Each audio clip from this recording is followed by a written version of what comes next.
جو قرآن اور سنت نے جس بات کا حکم دیا ہے ہمیں وہ کرنا ہے. بات آ رہی ہے سمجھ میں؟ ہمیں کیا کہا ہے؟ نماز قائم کرنی ہے، اسلام کے 5 ارکان ہیں. کربلا کا واقعہ دنیا میں وجود میں آتا تو بھی 5 نمازیں پڑھنی تھیں، وجود میں نہیں آتا تو بھی 5 نمازیں پڑھنی. باقی حضرت حسین کی شہادت اس لیے بھی ہوئی ہے کہ اللہ کے نبی نے ان کو شہید قرار دے دیا تھا. تو اللہ تعالیٰ نے آپ کو اس منصب تک پہنچانا تھا جس منصب کی گواہی محمد صلی اللہ علیہ وسلم دے چکے تھے. بعض دفعہ کوئی مقصد نہیں ہوتا، ایک مقصد ہوتا ہے کسی کو اونچے درجے تک پہنچانا. غزوہ احد میں 70 صحابہ شہید ہوئے. اللہ نے اس کی حکمت یہ بھی بیان کی وَيَتَّخِذَ مِنْكُمْ شُهَدَاءَ، اللہ تم میں سے بہت سو کو شہادت کے درجے پر فائز کرنا چاہتا. تو حکومت تھی، حضرت حسین رضی اللہ تعالیٰ عنہ کو اللہ تعالیٰ نے شہادت کے مرتبے پر پہنچایا اور ظالم حکمرانوں کے مرتبے کو گھٹانا تھا. تو یہ کام ہو چکا. اب ہمیں کیا کرنا ہے؟ ہمیں جو قرآن اور سنت ہے اس کو فالو کرنا ہے. محرم منانا کہیں بھی نہیں ہے اسلام میں. محرم حضرت حسین کی شہادت سے پہلے بھی آتا تھا، اس کے بعد بھی آتا ہے. تو اہل سنت والجماعت کا جو مذہب ہے، میں آپ کے 1-2 منٹ زیادہ لے رہا ہوں، بس یہ بات ختم کر رہا ہوں میں. دیکھو ہم شیعہ ہیں یا سنی ہیں؟ بولو نا بھائی. جو شیعہ لوگ ہیں ان کو وہ کرنے دو جو ان کا مذہب ہے. اختلاف اور فرقواریت وہاں ہوتی ہے جہاں آپ اپنا مسلک دوسرے پہ ٹھوستے ہو. ان کا مسلک ہے ماتم کرنا، ان کا مسلک ہے تو ان کو کرنے دو. وہ اللہ ان سے خود حساب لے لے گا. آپ کو ان سے اس مسئلے میں بحث کرنے کی ضرورت بولو بھائی نہیں. لوگ آفس میں لڑ رہے ہیں شیعہ سے، او بھائی مجھے فون کر کے کہتے ہیں، میں نے کہا یار وہ جب شیعہ ہے تو وہ کیوں مانے گا آپ کی بات؟ تو چھوڑ دو اس کو اپنے حال پہ. حق واضح ہے، باطل واضح ہے، اگر اس کو وہ سمجھ میں آ رہا تو کرنے دو. آپ کیوں الجھ رہے ہو؟ وہ آپ کو تو نہیں لے کے جا رہا نا ماتم کے لیے. کیا خیال ہے؟ تو اس کو بولو بھائی تمہارا مسلک اگر ہے تو تم ٹھیک ہے کرو یہ کام، لیکن یہ کام انڈور ہونے چاہیے، سڑکوں پہ نہیں ہونا چاہیے. سڑکوں پہ ہوگا تو دہشت گردوں کو موقع مل جائے گا دہشت گردی کا.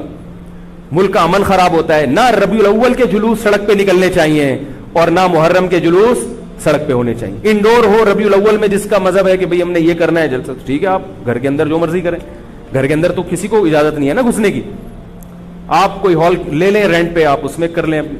تو جو بھی ہے انڈور ہونا چاہیے. تو وہ شیعہ ہیں ان کو وہ کرنے دو جو ان کا مذہب ہے. آپ آدھا دیدر آدھا بٹیر نہ بنو، یا تو پورے سنی بنو یا پورے شیعہ بن جاؤ. یہ درمیان کی چیز کوئی چاہتا ہے کہ میں بن جاؤں؟ ہے بھائی؟ نہ مرد ہو نہ عورت ہو. بیچ کا تو اچھا نہیں لگتا نا. ایک تو اللہ نے کسی کو بیچ کا بنا دیا، وہ تو آزمائش ہے. خود سے جو بیچ کا ہوتا ہے وہ کسی کو بھی پسند بول لو نا بھائی نہیں ہوتا. تو بیچ کے نہ بنو. اہل سنت کے ہاں شیعہ کا مذہب جو ہے وہ کرنے دو اس کو. یہ ہمیشہ سے چلا آ رہا ہے، آج کا نہیں ہے، یہ صدیوں سے چلا آ رہا ہے. آپ نہیں ختم کر سکتے اس کو.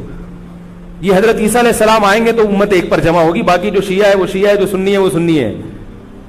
جو اپنی مرضی سے سنی بن جائے ٹھیک ہے، نہیں بنے اللہ جانے. خام خامے فیس بک پر ایک دوسرے کے خلاف کیچڑ، یوٹیوب پر کیچڑ، تقریروں میں کیچڑ.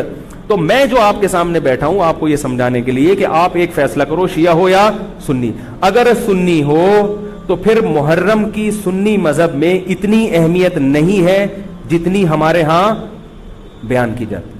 مجھ سے ایک دفعہ کسی نے کہا آپ محرم کی فضیلت پر بیان کریں. میں تھک گیا. میں نے کہا چلو آج بیان ہو ہی جائے.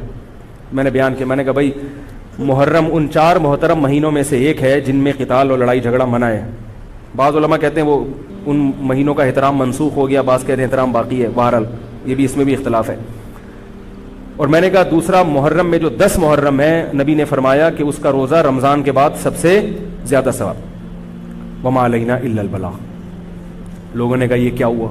میں نے کہا صحیح روایت سے اور مستند روایت سے محرم کی اتنی ہی فضیلت مجھے معلوم ہے. اس سے زیادہ کے لیے آرڈر دینا پڑے گا آپ کو.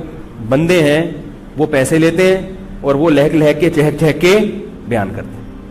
چونکہ صحیح روایتیں اتنی ہی مجھے ملی ہیں. اگر کوئی اور ہو تو بتا دینا، اگلے بیان میں اس کا بھی تذکرہ کر دوں گا. اس سے زیادہ ہمارے علم میں تو یہ سنی مذہب بیان کر رہا ہوں میں آپ کو. اہل سنت والجماعت، اہل سرطن والجنابت نہیں اہل سنت والجماعت. تو یہ ہے. تو 10 محرم کا روزہ رکھیں جیسے کہ حضرت حسین نے رکھا تھا. حضرت حسین تو روزہ رکھ کے شہید ہوئے اور آپ حلیم کی دیگیں پکا کے کھا رہے ہیں. کامن سینس کی بات ہے کہ عقل کو ماتم کرنے کا دل کرے گا کہ نہیں کرے گا؟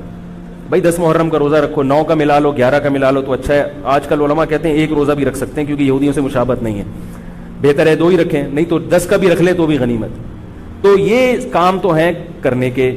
باقی محرم میں آپ شادی بیاہ بھی کریں.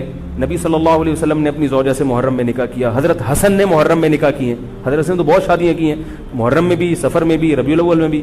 اسلام میں کوئی مہینہ منحوس نہیں ہے. محرم اگر ہے تو احترام کا ہے, مبارک ہو سکتا ہے, منحوس. اور حضرت حسین کی شہادت سے محرم کی برکت میں اور اضافہ ہو گیا. شہادت ہمارے یہاں نحوست نہیں ہے, شہادت ہمارے یہاں ایک برکت کی چیز ہے. سمجھ رہے ہو بات کو کہ نہیں سمجھ رہے؟ تو 1-2 باتیں اور ہیں, پھر میں انشاءاللہ نماز کے بعد وہ بیان کروں گا تاکہ یہ موضوع میرا کمپلیٹ ہو جائے. تو جو حضرات بیٹھنا چاہیں وہ بیٹھ سکتے ہیں, جو جانا چاہیں وہ جا سکتے ہیں. ٹھیک ہے نا؟ سلام جب میں پھیر لوں تو جو جانا چاہیں وہ اپنی اخپل طریقے سے دعا مانگ کے جا سکتے ہیں. جو بیٹھنا چاہیں تو 5-6 منٹ میں محرم کے بارے میں کچھ باتیں آپ کو بتاؤں گا جو غلط ہو رہی ہیں, جو کہ نہیں ہونی چاہیے. سمجھ رہے ہیں بات کو؟ سبحانک اللہم و بحمدک نشہد ان لا الہ الا انت نستغفرک و